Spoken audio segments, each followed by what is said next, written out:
نبی صلی اللہ علیہ وسلم نے اعلانیہ دین کی تبلیغ شروع کر دی، یہاں تک کہ سورہ ہجر میں اللہ تعالیٰ نے یہ حکم نازل کیا، آپ کو جو حکم دیا جاتا ہے اسے کھول کر بیان کر دیجئے اور کافروں سے کنارہ کشی کیجئے۔ یہ حکم ملتی ہی نبی صلی اللہ علیہ وسلم کوہ صفا پر کھڑے ہوئے اور لوگوں کو یوں مخاطب کیا، اے بنی عدی کے لوگوں یہاں جمع ہو جاؤ۔ تمام لوگ جمع ہو گئے۔ نبی صلی اللہ علیہ وسلم نے فرمایا، لوگوں بتاؤ، اگر میں کہوں کہ وادی کے پیچھے سے ایک لشکر آ رہا ہے جو تم پر حملہ کر دے گا تو کیا تم میرا یقین کرو گے؟ لوگ کہنے لگے، ہاں، کیونکہ آپ ہمیشہ سچ بولتے ہیں۔ تو نبی صلی اللہ علیہ وسلم نے فرمایا، لوگوں مجھ پر ایمان لے آؤ، نہیں تو تم پر عذاب نازل ہوگا۔ اس پر ابو لہب نے کہا کہ تم ہلاک ہو جاؤ، کیا اس بات کے لیے تم نے ہمیں یہاں جمع کیا؟ تو قرآن پاک کی آیت نازل ہوئی، ابو لہب کے دونوں ہاتھ ہلاک ہو گئے اور وہ ہلاک ہو گیا، اس کا مال اور اس کی کمائی اس کے کچھ کام نہ آئی۔ جب نبی صلی اللہ علیہ وسلم نے اعلانیہ بت پرستی کی مذمت شروع کی تو کفار عرب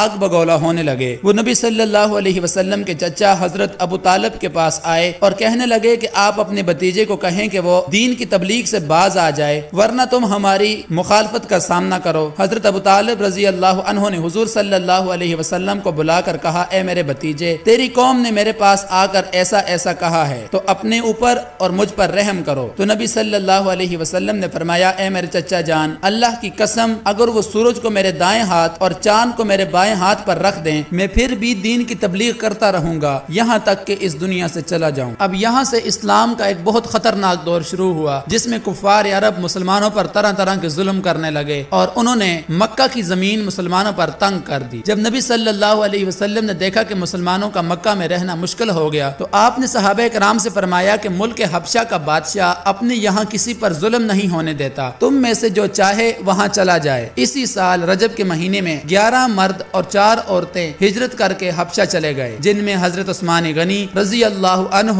اور ان کی بیوی رقیہ بنت رسول اللہ صلی اللہ علیہ وسلم بھی شامل تھی۔ اس وقت نبی صلی اللہ علیہ وسلم کی عمر مبارک 46 سال تھی۔ اسی سال نبی صلی اللہ علیہ وسلم کے چچا امیر حمزہ اور اس کے 3 دن بعد حضرت عمر فاروق رضی اللہ تعالی عنہ مشرف با اسلام ہوئے۔ جب کفار مکہ نے دیکھا کہ باوجود تشدد کے اسلام پھیلتا ہی چلا جا رہا ہے تو انہوں نے اعلانیہ اس بات پر اتفاق کیا کہ معاذ اللہ نبی صلی اللہ علیہ وسلم کو قتل کر دیا جائے، اور انہوں نے اس معاہدے کو لکھ کر خانہ کعبہ کی دیوار کے ساتھ ٹانگ دیا کہ کوئی بھی نبی صلی اللہ علیہ وسلم اور ان کے خاندان کے ساتھ لین دین نہ کرے۔ اسی وجہ سے کوئی قافلہ اگر باہر سے تجارت کے غرض سے آتا تو مکہ کے باہر ہی اس سے سامان خرید لیا جاتا اور کوئی بھی چیز نبی صلی اللہ علیہ وسلم اور آپ کے خاندان تک نہیں پہنچنے دی جاتی۔ جب 3 سال اسی حالت میں گزر گئے تو اللہ تعالیٰ نے اپنے حبیب صلی اللہ علیہ وسلم کو خبر دی کہ اس معاہدے کو دیمک اس طرح چاٹ گئی ہے کہ اللہ کے نام کے سوا وہاں کچھ باقی نہیں رہا۔ آپ صلی اللہ علیہ وسلم نے یہ خبر اپنے چاچا ابو طالب کو بتائی تو انہوں نے کفار قریش کو کہا کہ اے گروہ قریش، میرا بھتیجا